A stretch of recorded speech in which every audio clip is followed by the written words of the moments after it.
Terima kasih Anda masih bersama kami di The Interview dengan tema percepatan pembangunan kawasan perbatasan negara. Dan Pak Agung, kalau tadi pemerintah memang sudah mempersiapkan segala kemudahan untuk pihak swasta dan investor masuk ke daerah perbatasan, tapi ini sejak kapan ini mulai bisa dimanfaatkan oleh pihak-pihak swasta atau investor ini, Pak?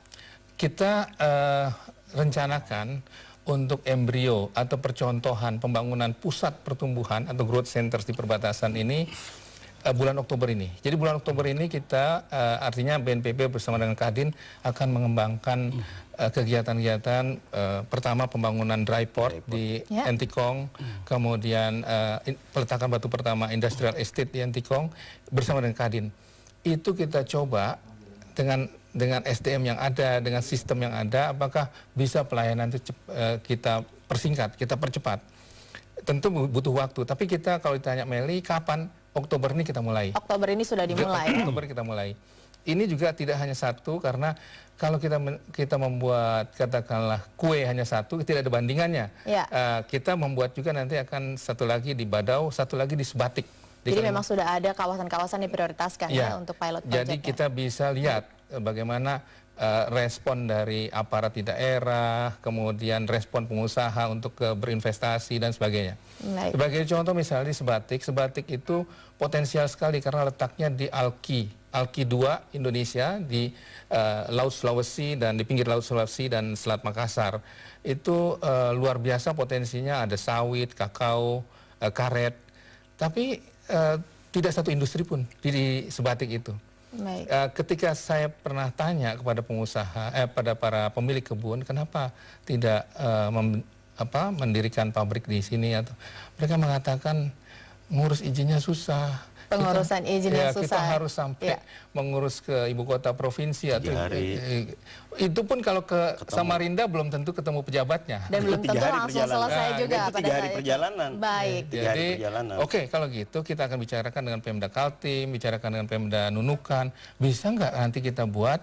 Dan itu akan dimulai Oktober nanti ya Pak pusat Agung. pelayanan perizinan satu atap di Sebatik. Gitu. Ini dengan demikian bisa memudahkan. Dan itu semoga akan cepat terlaksana di Oktober ini, semuanya akan dipermudah. Kita coba dulu untuk beberapa lokasi, kita coba dulu, kita lihat apa sih hambatannya, kekurangannya di mana, bagaimana kita sambil waktu berjalan kita perbaiki untuk bisa kita kembangkan juga di kota perbatasan yang lain.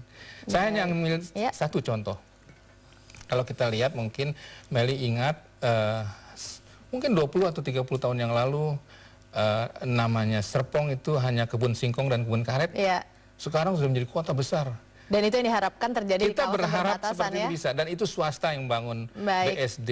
Kalau begitu saya ke Pak Andang di sini. Kalau misalnya Anda dari Kadin sendiri melihat potensi, kalau kita bilang sumber daya alam kan memang sangat luar biasa di kawasan perbatasan. Tapi dari sumber daya manusianya sendiri, bagaimana Anda melihat ini menjadi sebuah potensi juga di kawasan perbatasan? Iya, saya kira itu automatically ya.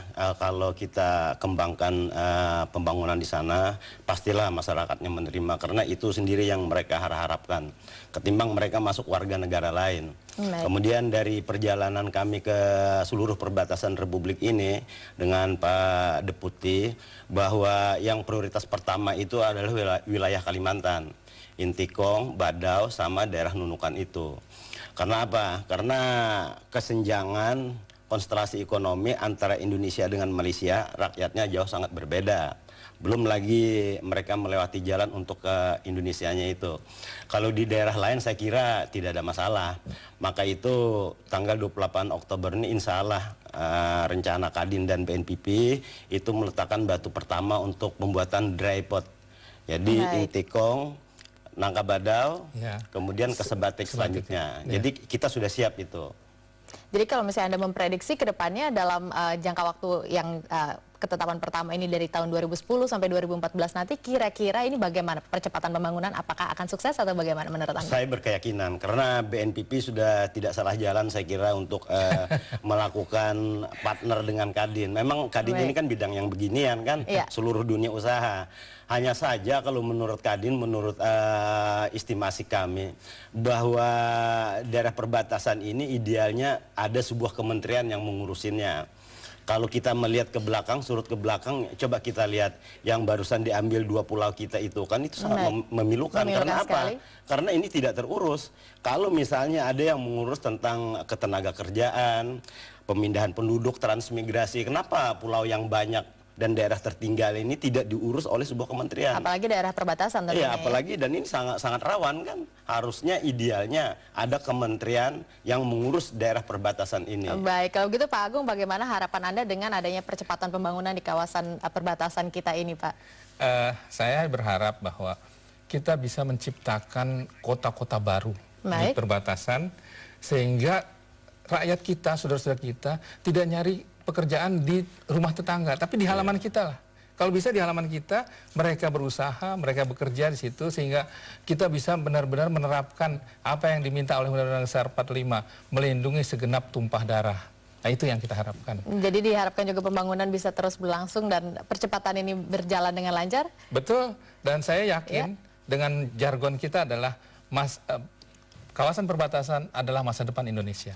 Baik, kalau begitu bisa kita simpulkan dari perbincangan kita siang ini adalah keterlibatan Kadin di sini dalam pengelolaan kawasan perbatasan tentunya diharapkan dapat mempercepat pembangunan di kawasan perbatasan secara maksimal tentunya ya di sini. Baik, terima kasih Bapak-Bapak untuk kehadirannya di studio kami, dan pemirsa jangan lupa bahwa keberanian adalah kunci kesuksesan bagi kita semua, dan sampai jumpa.